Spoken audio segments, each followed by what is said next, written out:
À l'époque médiévale, les chevaliers étaient les héros des champs de bataille, des symboles de bravoure et de loyauté admirés de tous. Parmi eux, certains noms résonnent encore à travers l'histoire, comme Richard Cœur de Lion, William Wallace ou encore Henri Percy, pour ne nommer que ces trois-là. Pourtant, rares sont ceux qui pouvaient rivaliser avec les exploits, l'esprit stratégique et les prouesses physiques de celui qui a obtenu le titre du plus grand chevalier de tous les temps, Guillaume le Maréchal. Aujourd'hui, nous allons parler de la vie de ce chevalier légendaire, en passant par ses humbles débuts, ses exploits sur le champ de bataille et ses prouesses lors des tournois, jusqu'à son ascension remarquable au sein de la cour royale. Tout ça dans le but de mieux comprendre pourquoi et comment il a hérité du titre tant convoité de meilleur chevalier. Disons que le plus grand chevalier de tous les temps n'a pas vraiment eu le meilleur départ dans la vie.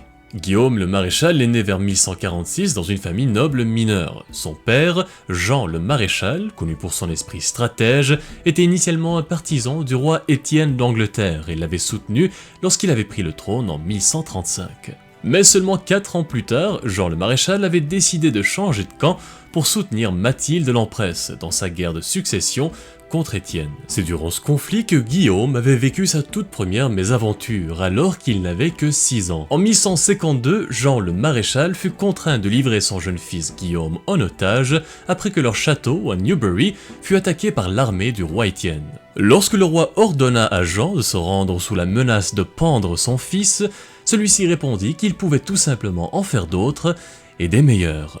Le jeune garçon faisait alors face à 3 exécutions potentielles, la pendaison, être catapulté par-dessus les murs de la forteresse, ou encore être utilisé comme bouclier humain lors d'une attaque.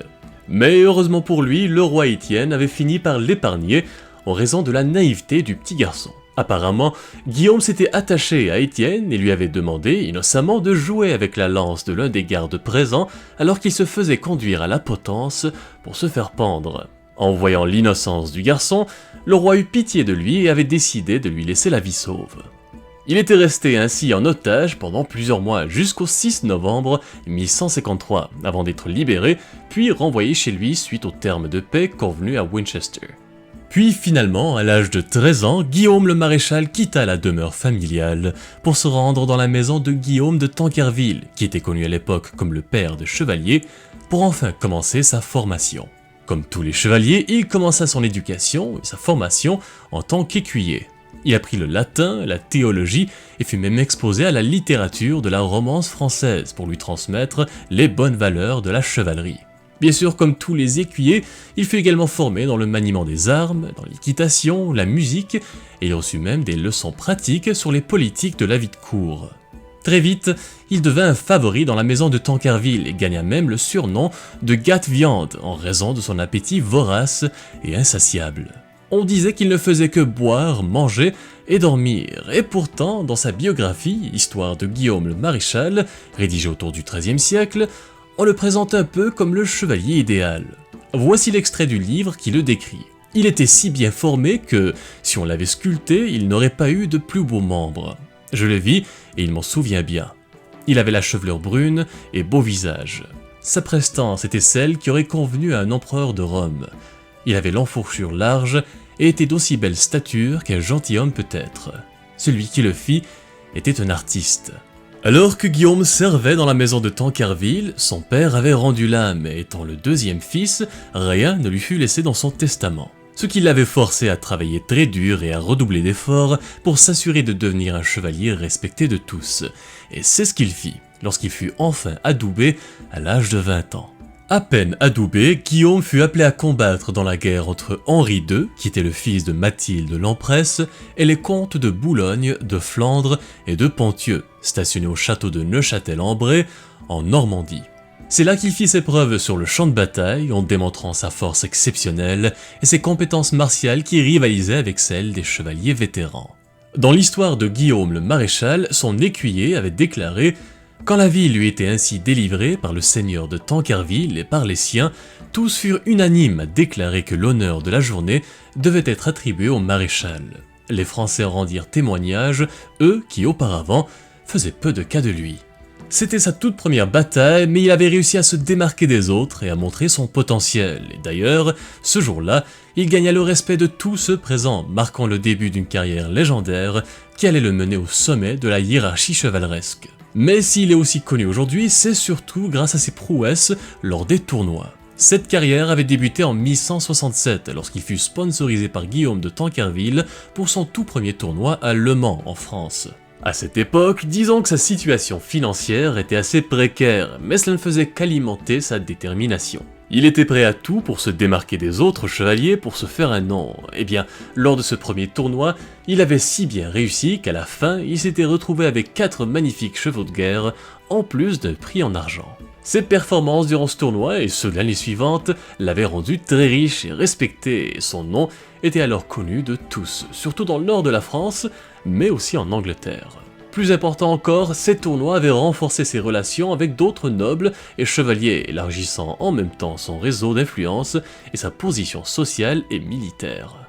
La vie avait enfin pris une tournure positive pour le maréchal, mais tout ce qui monte doit forcément redescendre. En 1168, le chevalier s'était retrouvé au service de son oncle maternel, Patrick de Salisbury, avec qui un jour il eut la responsabilité d'escorter la reine Éléonore d'Aquitaine.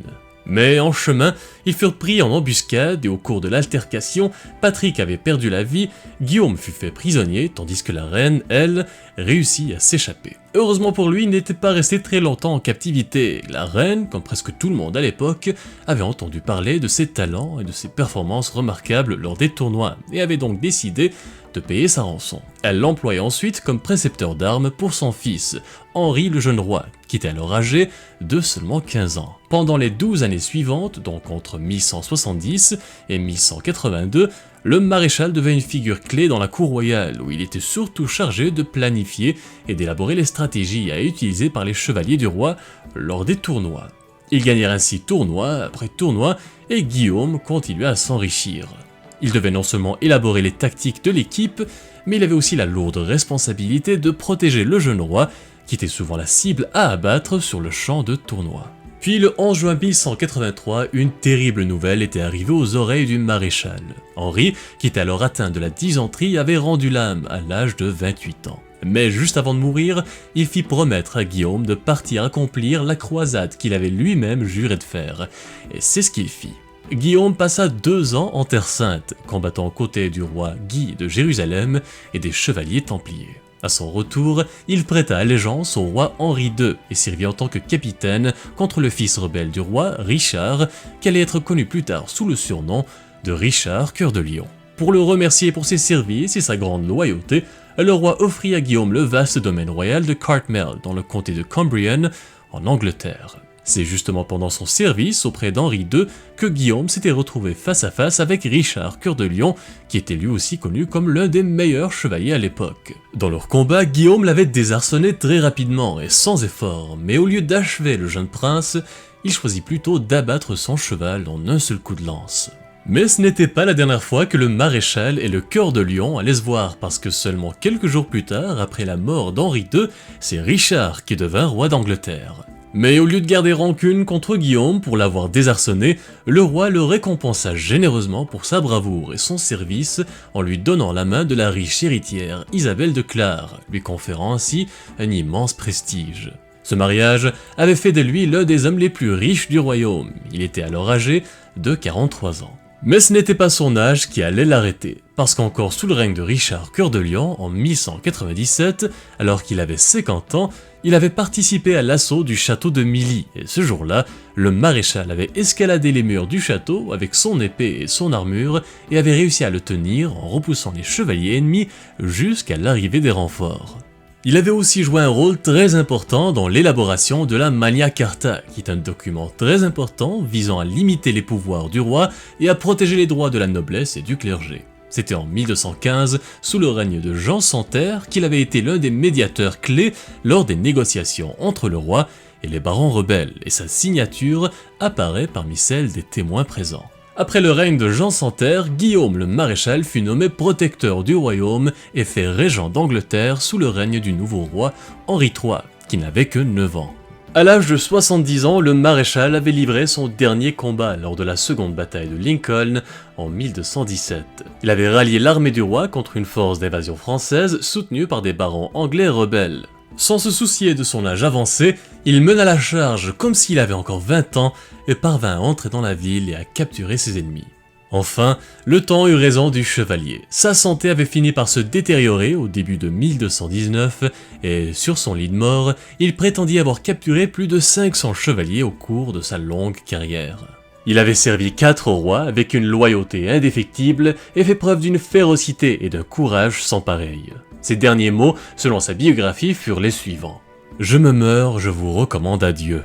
Je ne puis plus être avec vous, je ne puis me défendre de la mort. » Au final, c'est l'inévitable qui triompha de ce chevalier légendaire, là où aucun autre ennemi n'avait réussi. Maintenant, je vous pose la question, est-ce que Guillaume le Maréchal mérite le titre de plus grand chevalier de tous les temps? Ou avez-vous en tête d'autres chevaliers de l'histoire qui auraient pu rivaliser avec lui? Si oui, laissez un commentaire juste en dessous pour nous dire à qui vous pensez.